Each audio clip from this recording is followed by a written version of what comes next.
Hello, I'm Greg, and I want to welcome you to my new YouTube channel, China Greg's Spectacular Motorcycle Adventures.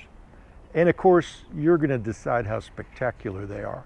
I've lived in Kunming, Yunnan, China for the past 12 years, and I'm a dog trainer. I do basic obedience type of dog training, but a few years ago I started a therapy dog program, and now we're working in an autistic daycare center weekly, and we're working in an HIV orphanage weekly. And so that's why I'm here, but I also love to ride motorcycles, and so that's what this channel is all about. I bought my first motorcycle after returning from Vietnam, where I was a Marine up in I Corps. It was a two-stroke, twin-cylinder, 125cc Suzuki with dual exhaust up high. So, besides commuting back and forth to Jacksonville University, my alma mater, I rode that little thing on the dunes, on the beach, in the woods. I just had a blast on it. My second was a Honda Trail CT90, the dual-range transmission little thing that was more like a mule than a motorcycle. It had a snorkel, so it could really go almost anywhere. My friends and I had a deer hunting lease outside of Homerville, Georgia, and 30,000 acres to roam. These were our four-wheel drive alternatives, and besides being so much cheaper to buy, they were also almost maintenance-free, and we could go places nobody else could go. They were so much fun. A friend still has that CT90. Then another friend, in the 2000s I guess, bought a Valkyrie and a Suzuki Boulevard. He let me ride the Boulevard. Honestly, it was hard for me to learn how to drive a big bike, but slowly I got hooked. I came to China, and one of the first things I did was take a motorcycle trip down the Ho Chi Minh Trail with my Valkyrie friend, who was in the Navy during the Vietnam War, so we had the best time. We were on 180cc Hondas, I think, and it was a great trip. I have repeated that trip since, and the link to the guide service is below. I highly recommend it. Vietnam is a wonderful country to visit. The people are incredibly warm and friendly, the food is great, but best of all is the coffee. Did you know that Vietnam grows some of the best coffee in the world and supplies a great deal of the instant coffee manufacturers their beans? This is where I learned that seeing a country on a motorcycle is the best way, because you're out and among the country, not enclosed in a steel and glass cage, separating you from the people and the smells of the countryside. Next, I did a bucket list trip to New Zealand. I rented a Suzuki Boulevard and spent 2 months and 8,000 kilometers touring the North and South Island. I mostly camped because the country is very expensive to tour via motels, but they have camp networks and hostel networks that make either easy and affordable.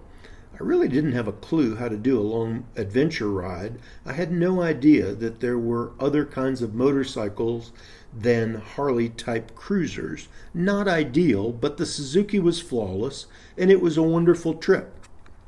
Then I planned another bucket list trip for Australia. I researched for nearly a year where I wanted to go, what to see, and then when. I didn't realize that Australia is a lot hotter than New Zealand in the summer, so the trip I planned to take beginning in January of last year got postponed, and then COVID hit and the whole world shut down. I, like everyone else, thought it would be over quickly and we'd be back to normal, and I thought I would reschedule for October-November of 2020. Wrong again. Surely I could go in April-May of 2021. Wrong again.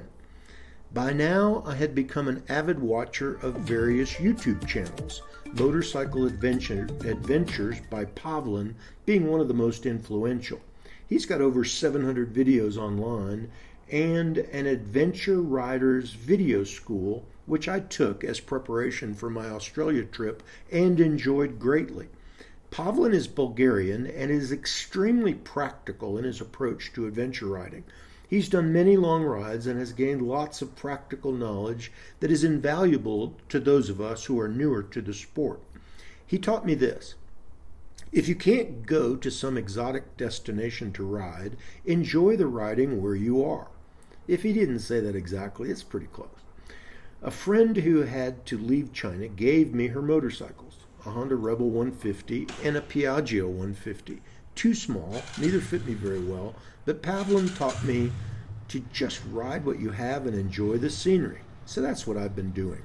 As I said, I live in Kunming, Yunnan, China, home of the Flying Tigers of World War II fame. This province borders Vietnam, Laos, and Myanmar to the south and Tibet to the west. We are in the foothills of the Himalayan mountains. Kunming is 5,200 feet above sea level and is on the same latitude as Miami, Florida.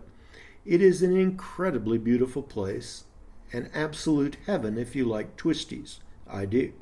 So I have shelved the Australia trip to enjoy where I am, and since to most of the world I am already in an exotic place, I thought I would start a YouTube channel and document my adventures. In addition, like most of you, I'm fascinated by motorcycles. I watch a lot of the channels that review motorcycles, like Fort9, my absolute favorite, and Yami New. I have done lots and lots of research and had decided the best motorcycle for me at my age, 73, and my style of riding would be a Honda CB500X. And decided since I couldn't go to Australia, I would splurge and buy a new motorcycle. But then I ran into the channel called The Ride and Place. I knew from the scenery he was in China. Turns out he lives in Shanghai.